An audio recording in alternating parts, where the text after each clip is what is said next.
While Kenyans are very busy focused on how the Deputy President Rigathi Gachagua was impeached and how the whole process went to the point whereby now it is in the Supreme Court. Adani has already taken over the Jomo Kenyatta International Airport. They have already signed a deal with Ketraco, and therefore, which means the power prices will go up. And the government is like telling you, what will you do and what can you do? The MPs are already thinking of extending the presidential term to 7 limits. Let us now calculate. William Samoei Ruto got into power in 2022. Now, we are in 2024. 2 years down the line, there is nothing that can be associated positively with William Samoei Ruto in terms of the economy. Life is becoming difficult and difficult day in, day out. There is nothing that can be associated positively with William Samoei Ruto in terms of infrastructural development. Go to the education sector, go to the health sector. Nothing that can be associated positively with William Samoei Ruto's administration. Go into the agricultural sector. Nothing positively can be associated with William Samoei Ruto. Apart from that, we now have left with 3 years out of the 5 years. 2024 is already gone because we are just kissing November. In a few days, we will be in December. After that, we are left now, we have 2025. If Ruto was unable to do something constructive in his administration within these 2 years, what will he do in 2025? Out of the 3 years remaining, 2025, what will he do? Now, remember, we are left with the 2026 and 2027 itself. Now, 2026, trust me, is the year in which they'll be doing their campaigns. Those will be launching their parties. Those will be doing political alignments in their favors. It will be a campaign year. There is no development during that year. 2027 is the year whereby the elections will be held. You won't expect much to be done.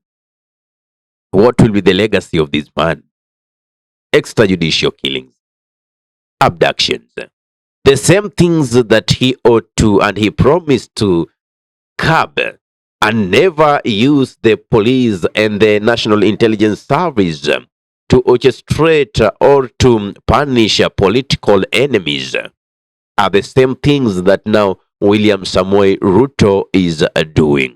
Now, remember, we know about the county development plans, the county integrated development plans and the national government integrated development plans. You understand that? There is a guide that shows the projects that are going to be done within a financial year. You understand that? Either for the county or for the national government. Now, do we even as citizens know what are in these county integrated development plans, CIDP and the National Integrated Development Plans? Do we know what is in there? And remember, before any project is well documented in these CIDPs, public participation has to be conducted. Do we see public participation be conducted with regards to projects in your area? Have you even been asked what you really want as a citizen? There is no development happening in Kenya right now. See, even the CSs that were taken from the opposition side, I'm talking about ODM, and are now infiltrated into the government. They forgot everything that they were fighting for. And now they are part and parcel of the oppressors. They have, joined hand with the imperialists to make sure that what Ruto was saying the forefathers fought had to bring unity has been completely dismantled. While you are also busy focusing on these, there are already proposed amendments on the constitution with regards to the presidential term limit from 5-year term to 7-year term limit. And this is what's gonna happen. You've seen right now the National Assembly is speaking as a block. They are speaking as one unit. Simply because they are all rallying their support towards Raila Amolo Odinga for the AUC chairperson seat. So they don't want anything that will jeopardize that process. Now, back home, we have citizens who have their sovereign power, which they can exercise either directly or indirectly. Unfortunately, most of it is being exercised indirectly, as now most citizens, most Kenyans fear going onto the roads because of what happened during the last demonstrations orchestrated by the Gen Zs that they even occupied parliament.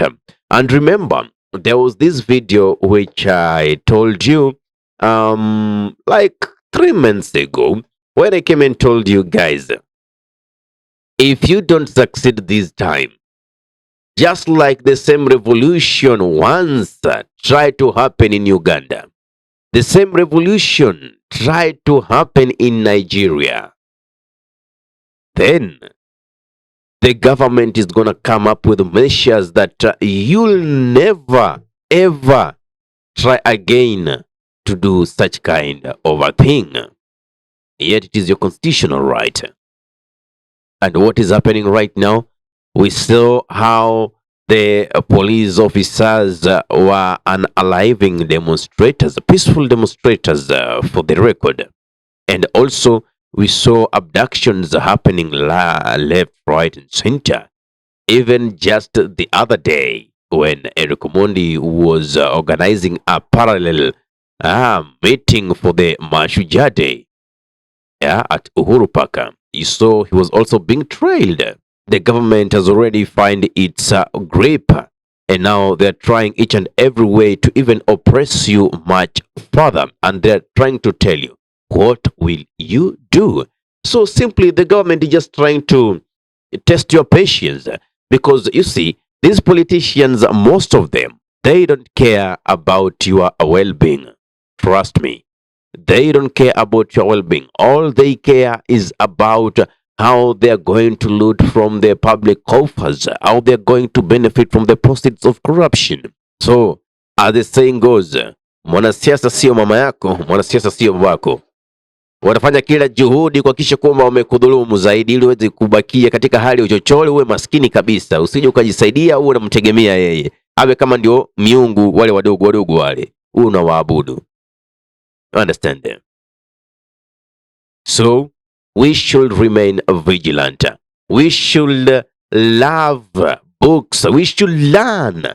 We should stress and make sure that public participation is conducted. Otherwise, you will be paying taxes for now almost 3 years. What solid thing can you say that this administration has brought forth in your table? To what advantage would you say that this administration has been to your business? Absolutely none. Absolutely none. So let us remain vigilant even as we pursue this cause. I know the divide and rule has already worked, for the government side, because already, even as I speak this way, there are people who will be like, Baba, Baba, Baba. The people who are like, we are standing with the Ruto. The people, Gashago.